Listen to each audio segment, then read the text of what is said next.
Өлкөдө кайрадан энергетикалык кризистин маселеси көтөрүлүүдө. Анткени энергетика министрлиги электр энергиясына болгон чектөөлөрдү киргизди. Акылдуу эсептегичтер аркылуу кубаттуулук чектелип, мекемелерге да үнөмдөө чаралары коюлду. Мындай чечим коомчулукта чоң талкууну жаратып, бул абал мурдагы жана азыркы бийликтин курч талкуусуна да себеп болду. Мурдагы президент Алмазбек Атамбаев учурдагы абалды 2010 жылга салыштырып төмөндөгүдөй жазды.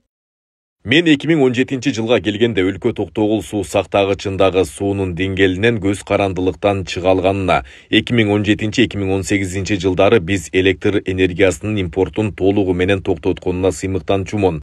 Муну мен Кыргызстан өзүнүн энергетикалык көз карандысыздыгын алган учур деп атачумун. Ошондуктан азыркы энергетикалык абалды көрүп, өлкөнү 2010 жылдын жазындагы абалга кантип кайра жеткирип коюуга болоорун түшүнүү кыйын. Учурда чет өлкөдө жүргөн мурдагы президент Алмазбек Атамбаев Фейсбуктагы расмий баракчасы аркылуу президент Садыр Жапаровдун кайрылуусуна расмий жообу дал ушундай башталган. Ал өзүнүн президенттик 2011-2017 жылдарында энергетикалык көйгөйлөр түп тамыры менен чечилген деп эсептейт. Атамбаевдин айтымында Датка Кемин линиясынын курулушу Кыргызстанды Казакстан менен Өзбекстандын транзитине болгон көз карандысыздыктан куткарган. Токтогул ГЭСин реабилитациялоо жана Бишкек ЖЭБин модернизациялоо менен 300 мегаватт кошумча кубаттуулук иштери башталган. Ошентип 2017 жылы энергетикалык көз карандысыздыкка жетиштик деген пикирин билдирген.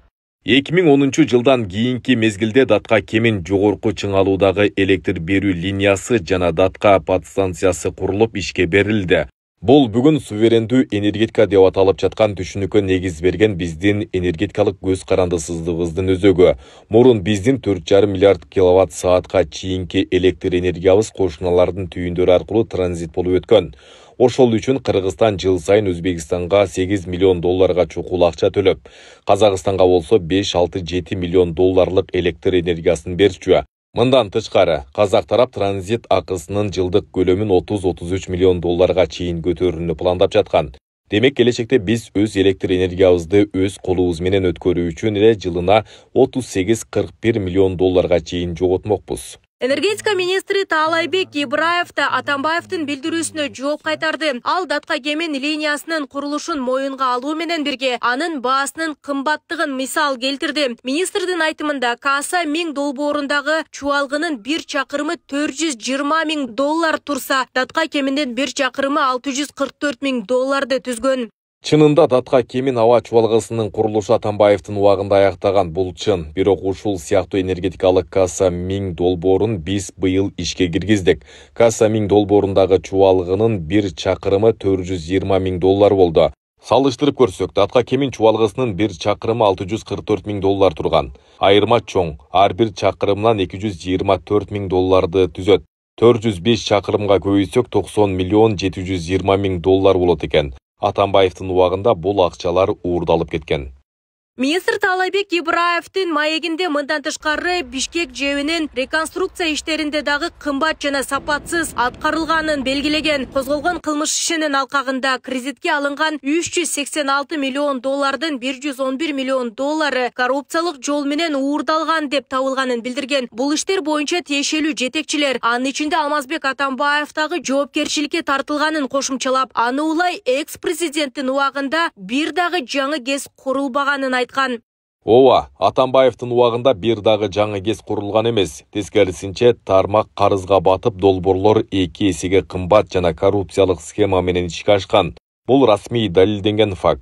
Атамбаевдин импорт токтоттук, ГЭСтерди реконструкцияладык деген билдирүүлөрү карандай калп.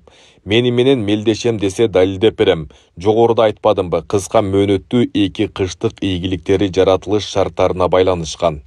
Канткен күндө да элге жарык керек. Мындай саясий талкууларды карап отура бербей, биз муну тарых деп кабыл алып, алдыга умтулушубуз керек деген эксперттер белгилейт. Ар бир президент өзүнүн мөөнөтүндө Кыргызстандын энергетикалык көз карандысыздыгын камсыз кылууга милдеттүү. Ар бири жок дегенде бир чоң ГЭС куруп, же ишке киргизип конкреттүү иш аракеттерди көрүшү зарыл. Элдин жана учурдун талабы жаңы курулуштар жана туруктуу жарык деп белгиленет. Бул 30 жылдын ичинде деле боло берген ушундай чектөөлөр, свет маселеси кыш келген сайын болот бизде. Буга чейин деле билесиңер, Бакиттин убагында деле тезек тергиле деген, Атамбаевдин убагында деле светтер өчкөн, азыр деле өчүп атат. Бул тарыхый факты да, муну эч ким жокко чыгара албайт. Муну бир гана жолу бар, ошо катар-катар жана каскат кес салмайынча бул маселе чечилбейт. Ошон үчүн акыйлашып отура бербей, акча таап, инвестор алып келип, жылга 5 жылда бирден кести салып отурушубуз керек. Башка жол жок, бир эле жол бар да. Ошону келген президенттин баары билиш керек. Кийинки 50 жыл, 100 жыл келе турган президент дагы келери менен кес салыш керек. Жыл сайын электр энергиясына болгон таңкыстыктын дагы бир себеби катары өлкөдө жаңылануулардын болушу, жаңы өндүрүш ишканалардын ишке кириши, турак жайлардын көбөйүшү муктаждыкты жогорулатууда дешет адистер. Бирок аны чечүүнүн жолдору да бар. Энергетика боюнча эксперт Жаныбек Кулумбетов энергияны үнөмдөөнүн бардык мүмкүнчүлүктөрүн ишке ашыруу менен ага жетишсе болоорун белгилейт. Ал эми азыркы убакта кечки күндө жарыктандыруу үчүн мекемелердеги электр энергияны азыраак пайдалануу мүмкүнчүлүгү бул эми электр энергияны толук жеткирүүгө шарт түзүүнүн бир варианты. Себеби бизде жарыктандырууга кеткен энергияны LED лампочкаларды көбүрөөк пайдалануу менен 80%га чейин азайтуу мүмкүнчүлүгү бар. Эгерде ошондой эле азыраак пайдаланган деңгээлде кереги жок учурда өчүрүп турсак, муну энергия менеджмент деп айтып коебуз. Ошондо чыгып аткан азыр энергияны толук деңгээлде пайдалануу мүмкүнчүлүгү бар. Ошол эле